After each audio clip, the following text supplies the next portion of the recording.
তো গাইস একটা বড় আপডেট আসছে চ্যাম্পিয়ন্স ট্রফির জন্য। চ্যাম্পিয়ন্স ট্রফি পাকিস্তানে এবার হবে, কিন্তু হাইব্রিড মডেল হবে। একটু আগে মিটিংটা হলো, মিটিং এ কনফার্ম হলো যে চ্যাম্পিয়ন্স ট্রফি হবে হাইব্রিড মডেলে। আর পাকিস্তানও বলছে আমাদের কাছে আর কোনো অপশন নাই, আমরা যদি চ্যাম্পিয়ন্স ট্রফিকে বাঁচাইতে চাই তাহলে সেটা হবে হাইব্রিড মডেলে।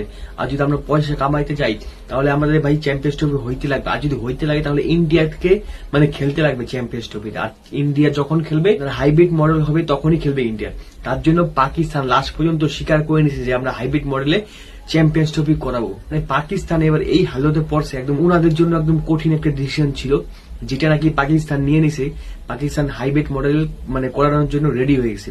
আর এই জায়গায় পাকিস্তান 2-3টা শর্ত রাখছে, যার পরে যে ইন্ডিয়াতে যে আইসিসি টুর্নামেন্ট গুলো হবে সেই জায়গায় আমরা যাবো না, ইন্ডিয়াতে আমরা যাবো না। আমাদের জন্য হাইব্রিড মডেল লাগবে। এরপরে 2031 পর্যন্ত ইন্ডিয়ার মধ্যে যেই